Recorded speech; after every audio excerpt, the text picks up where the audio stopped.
আমাদের ছেড়ে চলে গেলে? মা তো আর ইচ্ছে করে ছেড়ে যায়নি আমাদের, মাকে মেরে ফেলা হয়েছে। আর আমরা দু বোন মায়ের মৃত্যুর প্রতিশোধ নিব, ছাড়বো না ওই শয়তান চাষিকে। কি হলো গো, বাড়ি ফিরলে যে এত তাড়াতাড়ি? তোমার আলকাটা শেষ হলো? কি গো, তুমি এভাবে কাঁপছো কেন? কি হয়েছে বলো তো আমাকে। আর বলো না গো গিন্নি, আমি আল কাটতে গিয়ে একটা সাপকে মেরে ফেলেছি। যদি সাপের সঙ্গী আবার আমার কোনো ক্ষতি করে। এত ভয় পেও না তো, তুমি তো আর ইচ্ছে করে সাপটাকে মারোনি। আল কাটতে গিয়ে একটা দুর্ঘটনা ঘটেছে, তাতে তোমার দোষ কি বলো?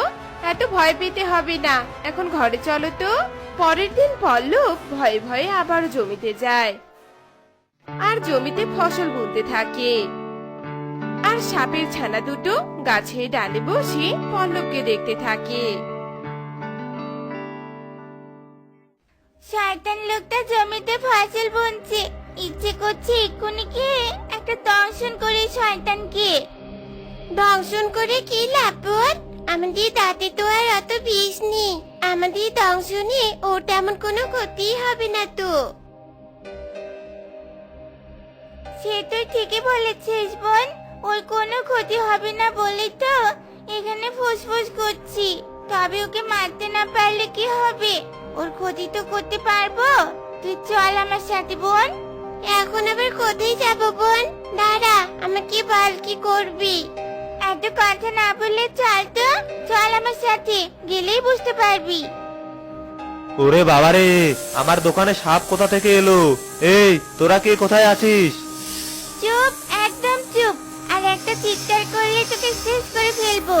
একদম চুপ বলছি। ও মা গো, এই সাপের বাচ্চা দেখছি আবার কথাও বলছে। তা বাপু, তোরা কেন আমার দোকানে এসেছিস বলতো? তোকে আমার একটা কাজ করতে হবে। তুই যদি আমার কথা মতো কাজ করিস তবে আমরা তোর কোনো ক্ষতি করব না, আর যদি না করিস তবে তো। না না, আমি তোদের কথা মতো কাজ করব, তবুও তোরা আমার কোনো ক্ষতি করিস না। বল কি করতে হবে? তবে মনোযোগ দিয়ে শোন। শুনলি তো? এবার বুঝেছিস নিশ্চয় কি করতে হবে তোকে। এবার তবে আমরা চলি, সময় মতো যেন কাজটা হয়ে যায়, নয়তো তোর কপালে দুঃখ আছে বলে দিলাম। হায় বিধাতা, আমি কোনোদিনও কারো ক্ষতি করিনি, আর আজ সাপের ছানাদের খপ্পরে পড়ে আমায় কিনা অন্যের জমিতে বিষ ঢালতে হচ্ছে।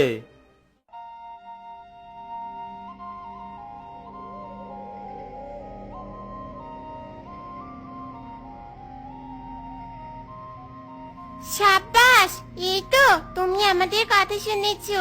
বলছি ঠিকঠাক মতো কাজ করেছো তো সাব? কাজ হবে তো? 150% হবে। এত পাওয়ারফুল বীজ দিয়েছি না, ফসল তো পরে জমি সহ বন্ধা হয়ে যাবে। আমার কাজ তো শেষ, এবার তবে আমি চলি। হ্যাঁ হ্যাঁ যা, তবে যদি কাজ না হয় তবে কিন্তু তোর খবর খারাপ আছে বলে দিলাম। এবার যা। হায় হায়, এ আমার কি সর্বনাশ হয়েছে! আমার জমির সব ফসল এভাবে পচে গেছে। কালই তো পুরো ফসলের ক্ষেত ভালো দেখে গিয়েছিলাম, তবে এই সর্বনাশটা হলো কি করে আমার? এবার পুরো মৌসুম আমার কাটবে কি করে? বউটাকে নিয়ে আমি কি খাবো? শয়তান চাষি, আমার মাকে মেরেছিলি না, এভাবেই তোকে ধ্বংস করব, আর আমার মায়ের মৃত্যুর প্রতিশোধ নিব। তা তো নিবই, ফসল তো শেষ, এবার আমাদেরকে এই চাষির বাড়ি অব্দি পৌঁছাতে হবে। হায় বিধাতা, এ কি সর্বনাশ হয়েছে! হ্যাঁ গো, কোথায় তুমি? শিগগিরই এদিকে এসো, দেখে যাও কি সর্বনাশ হয়েছে। কোথায় গো তুমি? হায় হায়, আমার গাভীর কি হলো? আমার গাভীটা এভাবে পড়ে আছে কেন? তাকিয়ে দেখো, গাভীটার পায়ে সাপের দংশনের চিহ্ন। তবে কি সাপ দংশন করেছে আমাদের গাভীটাকে?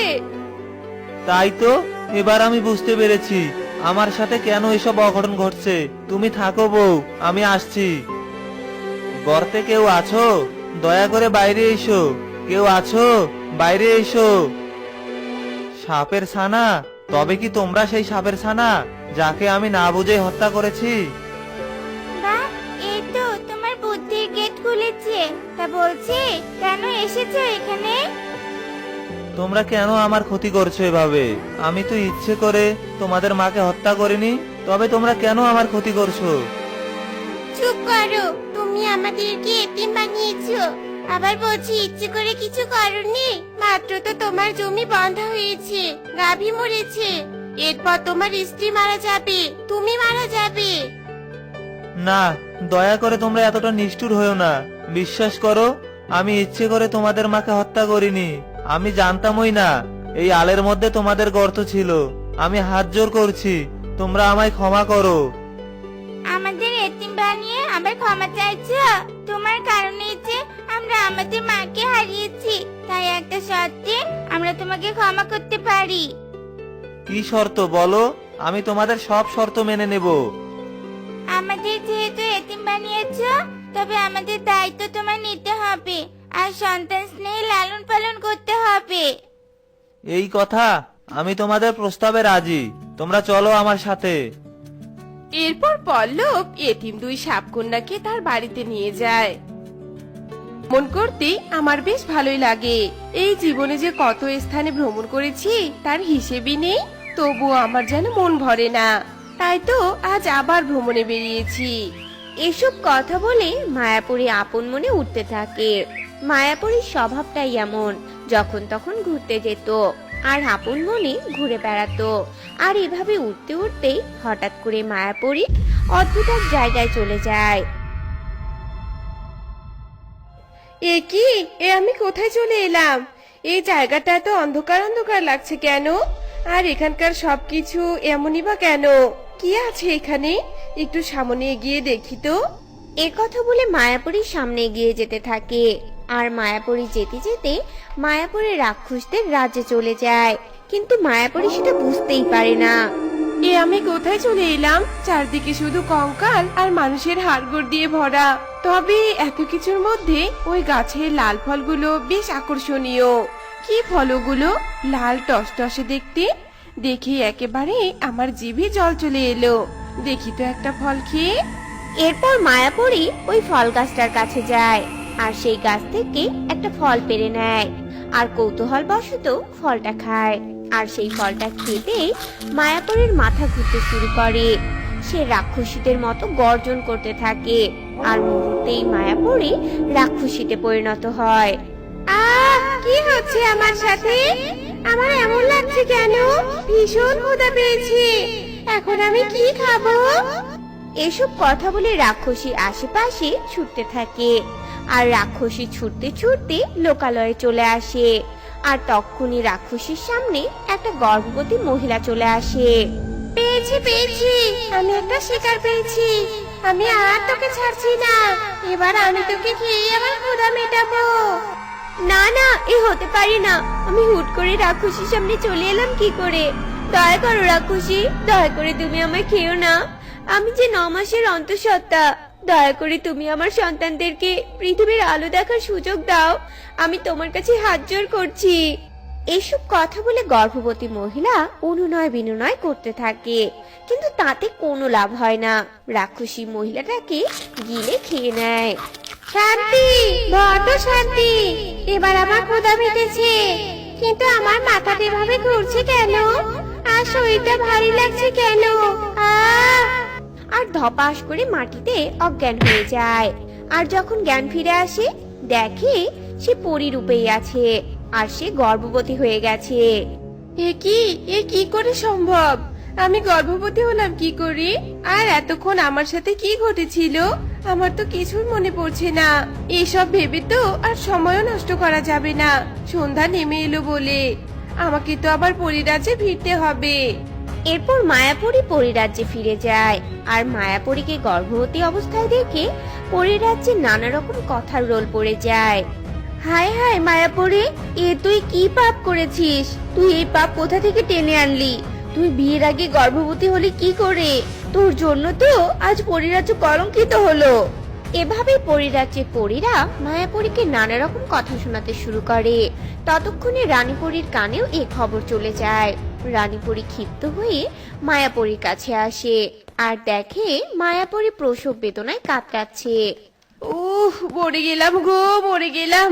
আমার পেটটা ব্যথাতে খুলে পড়তে চাইছে, আমার যে ভীষণ কষ্ট হচ্ছে। আপনি আমাকে বাঁচান রানীমা।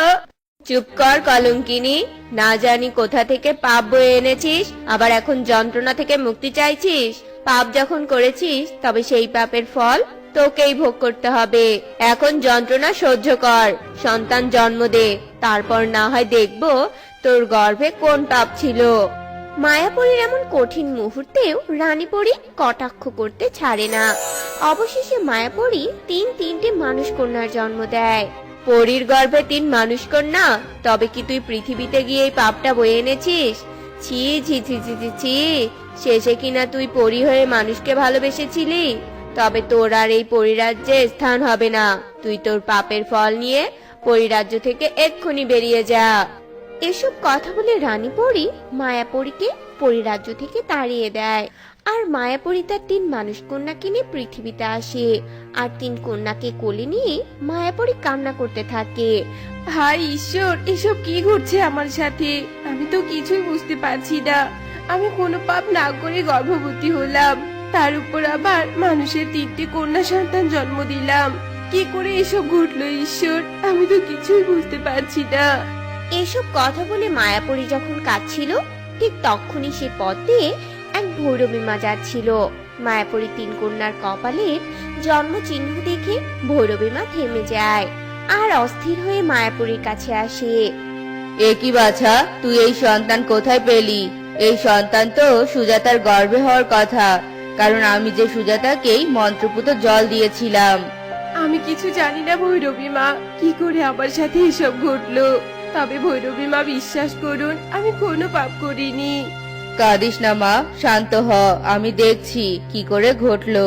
তুই একটু ধৈর্য ধর মা। কথা বলে ভৈরবী মা পরীর কন্যাদের মধ্যে একটা কন্যার মাথায় হাত রাখে আর চোখ বন্ধ করে। আর কিছুক্ষণ পর ভৈরবী মা চোখ খুলে বলে, আমি সবটা বুঝতে পেরেছি মা, কি করে তোর সাথে এসব হলো। তবে শোন, সবটা বলছি তোকে। আসলে ভ্রমণ করতে করতে তুই ভুল করে রাক্ষস রাজ্যে চলে গিয়েছিলি। আর রাক্ষস রাজ্যে গিয়ে তুই যে লাল ফলটা খেয়েছিলি, সেটা অভিশপ্ত ফল ছিল। ওই অভিশপ্ত ফল খাওয়ার কারণে তুই সামরিকভাবে রাক্ষসী হয়ে গিয়েছিলি। আর ওই রাক্ষসী অবস্থাতেই তুই ক্ষুধার জ্বালায় সুজাতাকে খেয়ে ফেলেছিলি। সুজাতা 9 মাসের অন্তঃসত্ত্বা ছিল, তাও আবার আমার দেয়া মন্ত্রপুত জল খেয়েই সুজাতা অন্তঃসত্ত্বা হয়েছিল।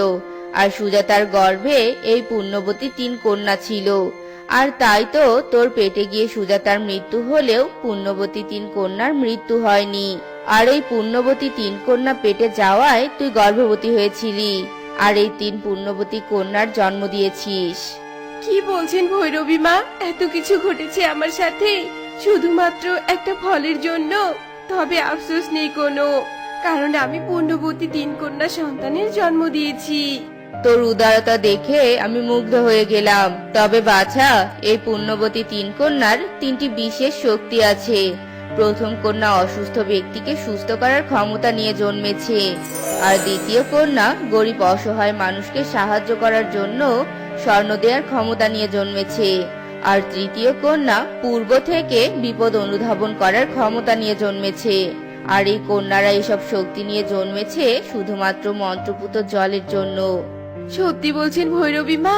তবে আমাকে আর আমার 3 কন্যাকে আপনার সাথে আপনার আশ্রমে নিয়ে চলুন, যাতে আমি আর আমার 3 কন্যা আপনার সাথে থেকে জনসেবা করতে পারি ভৈরবী মা। মায়াপরীর কথায় ভৈরবী মা খুশি হয় আর মায়াপরী 3 কন্যাকে সাথে নিয়ে যায়। তো বন্ধুরা, আমাদের আজকের গল্পটি তোমাদের কাছে কেমন লেগেছে তা কমেন্টে জানাতে ভুলো না কিন্তু।